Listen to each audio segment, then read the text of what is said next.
Hello दोस्तों, नमस्कार। SM किसी शाना में मैं आप सब लोगों का दिल से बहुत बहुत स्वागत करता हूं। फर्स्ट टाइम विजिट किया है जरूर चैनल को सब्सक्राइब कर लेना।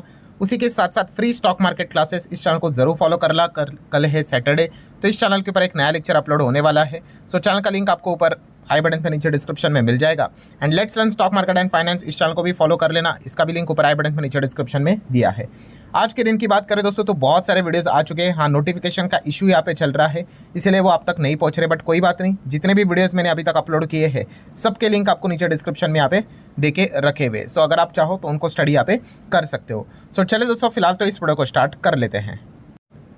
तो ठीक है दोस्तों, अभी हम लोग आ चुके हैं बिल्कुल हमारे नॉर्मल स्क्रीन के ऊपर। एंड जैसे कि आपको पता ही है, मैं ऑलरेडी इस टॉपिक को कवर कर चुका हूं कि बस जिस खबर का हम इंतज़ार कर रहे थे कि ट्रंप की ओर से या फिर ईरान की ओर से कोई अच्छी न्यूज़ आएगी, वो ऑलरेडी आ चुके हैं। ग्लोबल मार्केट में दोस्तों लिटरली आग लगते हुए देखने को मिल चुके हैं। हम लोगों ने इसके पहले भी वीडियो में देखा था, तब काफ़ी लोग कह रहे थे कि सर इतनी बढ़िया खबर, डाउ सिर्फ 500 पॉइंट कैसे भाग रहा है। तो तभी तो जस्ट खबर आई थी।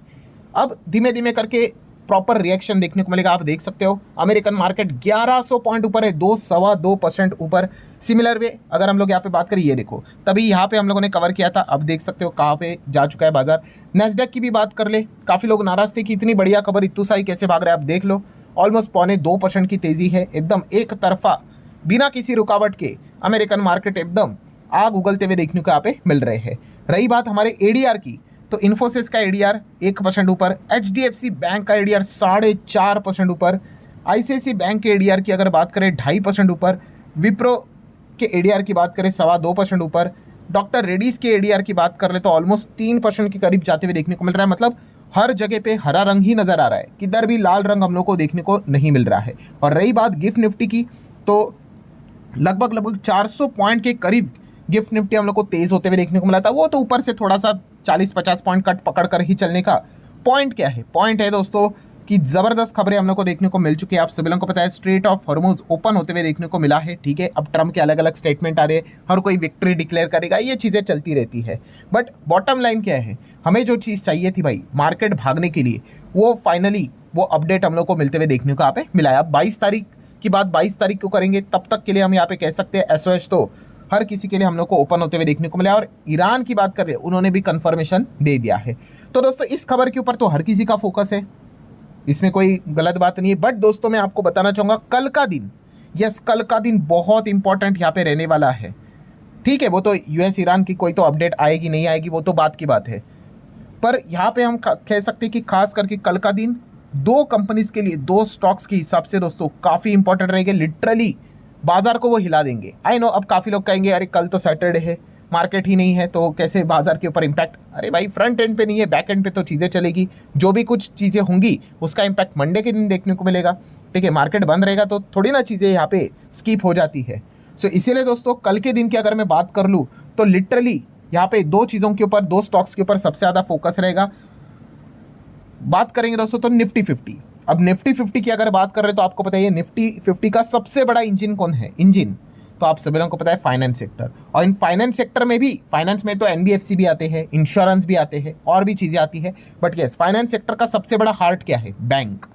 सो बैंक से रिलेटेड अगर हम लोग यहाँ पे बात कर रहे हैं तो आप सभी लोगों को पता है दो दिग्गज बैंक कल सबसे ज़्यादा रडार के ऊपर रहेंगे, जिनका नाम है HDFC bank and ICICI bank. So क्यों इससे रिलेटेड, मतलब क्या खास न्यूज़ क्या है, अरे भाई नंबर्स है भाई। कल के दिन की अगर बात करें तो एचडीएफसी बैंक 18 अप्रैल, आईसीआईसीआई बैंक 18 अप्रैल, दोनों बैंक्स अपने कल Q4 के रिजल्ट यहाँ पे सामने रखने वाले हैं। एंड जैसे कि आप सभी लोगों को बताइए दोस्तों, ये दोनों बैंक्स लिटरली शेयर बाजार चलाते हैं, डायरेक्टली नहीं कह सकते, इनडायरेक्टली चलाते हैं। क्योंकि निफ्टी 50 हो, बैंक निफ्टी हो, फाइनेंस सेक्टर हो, सब में इनका वेटेज 30, 35, 40% है। ठीक है, वो तो बीच में नियम बदल दिया इसीलिए, वरना तो इनका तो वेटेज 50% के ऊपर जाता था। ठीक है, मतलब अगर मैं आपको दिखा दूं तो सबसे पहले आप बैंक निफ्टी यहाँ पे देख सकते हो। अगर बैंक निफ्टी का अगर मैं आपको वेटेज दिखा दूं, ठीक है, थोड़ा सा मैं जूम कर लेता हूँ, ये देख लो। यहाँ पे एचडीएफसी बैंक का वेटेज कितना है, 19%। आईसीआईसीआई बैंक का वेटेज कितना है, 14%। दोनों को जोड़कर देख लो। ठीक है, मतलब कितना बड़ा वेटेज हम लोग को ये देखने को यहाँ पे मिल जाता है, 30-35% के आसपास का वेटेज है। ये किसके हम बात करें, बैंक निफ्टी। और जिस प्रकार के इनके नंबर आएंगे, ये पूरा इम्पैक्ट क्या करेगा, ये बैंक निफ्टी के ऊपर इम्पैक्ट डालेगा भाई, बाकी चीज़ों के ऊपर। आज के दिन हम लोगों ने देखा ना कि वीएसटी इंडस्ट्री एक छोटे कंपनी के नंबर आए तो पूरा सेक्टर यहाँ पे ज़बरदस्त भागते हुए देखने को मिला, क्योंकि नंबर अच्छे थे। ठीक है, सो ये सारी चीज़ें हम लोग को देखने को मिल जाती है। सिमिलर वे अगर हम लोग यहाँ पे बात कर ले, आप चेक कर सकते हो, अगर मैं निफ्टी फाइनेंशियल सर्विसेज की बात कर लूँ तो निफ्टी फाइनेंशियल सर्विसेज में भी आप यहाँ पे देख सकते हो किसका वेटेज है सबसे ज़्यादा, तो आप खुद देख सकते हो HDFC बैंक, ICICI बैंक जोड़ कर देख लो कितना हो जाता है, 30% तो ऐसे ही हो जाता है, उसके ऊपर 30-35% तक चीज़ें चली जाती है। जैसे मैंने अभी कहा कि ये पहले 50% तक जाती थी, वो तो एडजस्टमेंट के रूल्स बदल गए, क्योंकि एक दो कंपनी, वरना ऐसा हो जाएगा कि पूरा बाजार ही चलाएंगे, मतलब उन स्टॉक्स को अगर आपने मैनिपुलेट किया तो पूरा मार्केट को आप मैनिपुलेट कर सकते हैं, इतनी ताकत थी। तो ये नए नियम के चलते हम कह सकते हैं कि कुछ चीज़ें कंट्रोल होते हुए देखने को यहाँ पे मिली है। और आखिरी पॉइंट की अगर बात कर ले, जैसे कि आपको पता ही है निफ्टी 50, तो निफ्टी 50 में भी आप देख सकते हो कि बहुत सारे अलग अलग कंपनियां रहती है। HDFC बैंक लगभग 11%, देन रिलायंस सेकेंड है, तीसरे नंबर पे आ गए ICICI बैंक। मतलब आप समझ रहे दोस्तों कि कितना बड़ा वेटेज है। और यहाँ पे सेक्टर वाइज भी आप सभी लोगों को पता है फाइनेंस सेक्टर कितना वेटेज देता है निफ्टी 50 में, 35% के आसपास। मतलब बॉटम लाइन क्या है दोस्तों कि यहाँ पे फाइनेंस सेक्टर जो रहता है वो लिटरली बाजार का डायरेक्शन तय करता है। अगर फाइनेंस सेक्टर में दिक्कतें हुई, मार्केट का ऊपर जाना काफ़ी मुश्किल हो जाएगा, काफ़ी मुश्किल। एंड वहीं पे फाइनेंस सेक्टर को अगर पंख लग गए तो मार्केट को भागने से कोई नहीं रोक सकता।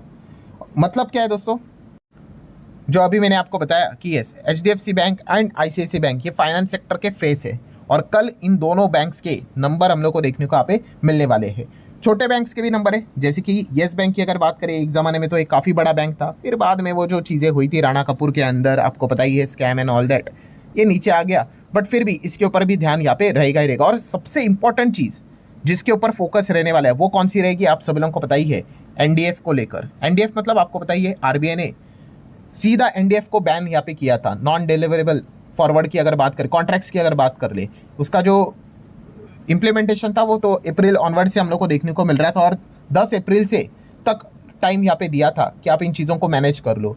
बट इन बैंक्स ने क्या किया था, पहले से ही अपने पोजीशंस को कट करना स्टार्ट किया था, और इस चीज़ के चलते होगा क्या, इन बैंक्स को नुकसान यहाँ पे उठाना पड़ेगा। सो अब ये भी सवाल का जवाब हमें मिलेगा कि जो भी नुकसान हुआ है, क्या वो उन्होंने इसी Q4 में यहाँ पे इसको बुक किया है, रिकॉग्नाइज किया है, या फिर अगले क्वार्टर में देखने को मिलेगा। ये सारे सवालों के जवाब भी हम लोग को कल सुनने को और देखने को यहाँ पे मिल जाएगा। मतलब कल का दिन काफ़ी ज़्यादा इंटरेस्टिंग रहने वाला है दोस्तों, लिटरली बैंकिंग इंडस्ट्री की अगर हम बात करें तो। एंड उससे भी ज़्यादा मज़ा तब आएगा जब सरकारी बैंक्स अपने आंकड़े सामने रखेंगे, क्योंकि सरकारी बैंक्स में खास करके SBI से रिलेटेड तो NDF को लेकर तो काफ़ी ज़्यादा हम लोग को चीज़ें देखने को मिली है। सो ये सारे मतलब लिटरली जो पोल है ना, वो हम लोग को कल खुलते हुए देखने को यहाँ पे मिल जाएंगी। उसी के साथ साथ अगर हम लोग बात कर ले अभी बाजार की जो स्थिति देखने को मिल रही है हमारे लिए, चलो सारी खबरें आती है अच्छी तो एक साथ ही आएंगे। अभी रुपये और ज़्यादा स्ट्रांग होते हुए देखने को मिल रहा है अगेंस्ट द US डॉलर, 95 से 94, 94 से 93, एंड राइट नाउ हम लगभग 92 के करीब जाते हुए देखने को मिल रहे हैं। ये जो RBI ने जो स्टेप्स उठाए थे ना, ये जो दो बड़े ब्रह्मास्त्र, इस चीज़ के चलते ही वो रुपये 95 से 93 आया था, एंड अब और ज़्यादा रुपये हम लोगों को थोड़ा स्ट्रांग होते हुए देखने को यहाँ पे मिल रहा है। सो इन सभी चीज़ों का फायदा सोमवार के दिन तो ज़रूर मिलेगा ही मिलेगा। गोल्ड सिल्वर की भी बात करें तो यहाँ पे भी हम लोग देख सकते हैं ज़बरदस्त तेज़ी नजर आ रही है, 5000 के करीब डॉलर टर्म में गोल्ड जाते हुए देखने को मिल रहा है। सिल्वर में 5% की तेज़ी है, 80 का लेवल क्रॉस हो गया, 81, 82 क्रॉस हो चुका है। देन क्रूड आप देख सकते हो अगेन ज़बरदस्त गिरते हुए देखने को मिला, 11-12% नीचे आ चुका है। बिटकॉइन की अगर बात कर ले, यस बिटकॉइन में तो भाई 4% की तेज़ी, $80,000 के करीब बिटकॉइन निकलते हुए देखने को मिल चुका है। और वहीं पे इथेरियम की बात कर ले तो इथेरियम भी अभी 2500 के करीब ऑलमोस्ट हम लोग को जाते हुए देखने को यहाँ पे मिल रहा है। मतलब पॉइंट क्या है दोस्तों कि एक खबर के चलते एंटायर ग्लोबल मार्केट, दुनिया भर के बाजार, वर्ल्ड मार्केट तेज़ी में आते हुए देखने को मिले। सब कुछ, कमोडिटीज़ की भी अगर बात कर ले, इक्विटी तो है ही है, क्रिप्टो करेंसीज की भी अगर हम लोग बात कर ले, सभी जगह पे ज़बरदस्त परफॉर्मेंस हम लोग को देखने को यहाँ पे मिल रहा है। मतलब आप अंदाज़ा लगा सकते हो कि ये जो खबर थी वो कितनी इंपॉर्टेंट यहाँ पे खबर थी जो हमारे सामने आई है। एंड जैसे कि हमें भी पता है कि वॉर अभी तक ख़त्म नहीं हुआ है, बट एटलीस्ट एक एक स्टेप आगे बढ़ते हुए देखने को यहाँ पे मिल रहे हैं। सो इसी चीज़ के चलते काफ़ी ज़बरदस्त माहौल हम लोग को फिलहाल तो मार्केट में देखने को मिल रहा है। और यही चीज़ मंडे को कंटिन्यू होने के लिए क्या चाहिए, पहला तो पॉइंट यही है कि कोई कहानी में ट्विस्ट नहीं होनी चाहिए, कोई ट्रम्प का यू टर्न नहीं आना चाहिए। ठीक है, काफ़ी लोग लिख रहे हैं कि सर ट्रम्प यहाँ पे यू टर्न लेंगे, चांसेस कंपैरेटिवली थोड़े कम लग रहे हैं, क्योंकि ट्रम्प को भी निकलना है भाई, मिड टर्म इलेक्शन है। ठीक है, तो वो भले ही वो नवंबर में रहेंगे, अभी से ही शुरू करना पड़ेगा, तो वो सारी चीज़ें यहाँ पे रोकने की कोशिश यहाँ पे करेंगे। Point number 1। And point number 2 कौन सा, जैसे अभी मैंने आपको कहा कि ये जो दोनों बैंक है इनके नंबर्स में मतलब कोई ऐसी चीज़ नहीं होनी चाहिए कि भाई बहुत ही ख़राब नंबर्स है, वरना अगर ये दोनों अगर ख़राब नंबर दिखा देते, बहुत ही ज़्यादा वाहियात नंबर दिखा देते हैं, तो फिर ये क्या कर सकते हैं, सोमवार के दिन हमारी जो तेज़ी है, तेज़ी तो रहेगी, इतना पॉजिटिव माहौल है, बट उसको काफ़ी बड़ा ब्रेक लगा सकते हैं। बट अगर इन्होंने भी धमाकेदार नंबर्स दिखा दिए तो फिर भाई मतलब बोलते हैं ना, और चांद चांद लग जाएंगे, तो फिर मार्केट और कितना उड़ेगा उसकी कल्पना भी नहीं कर सकते। सो लेट्स सी, इसलिए मैंने कहा कि कल का दिन भी काफ़ी इंपॉर्टेंट यहाँ पे रहने वाला है कि मंडे के दिन हमारी तेज़ी कितनी और ज़्यादा ज़बरदस्त होगी या फिर उसको रेस्ट्रिक्शन लगेगा, ये देखना एक इंटरेस्टिंग पार्ट रहेगा। तो कल ये सवाल के जवाब हमें मिल जाएंगे। सो ठीक है दोस्तों, आशा करता हूँ वीडियो हेल्पफुल लगा होगा। So that's it, thank you very much दोस्तों, we will be meeting our next video, तब तक के लिए बाय बाय।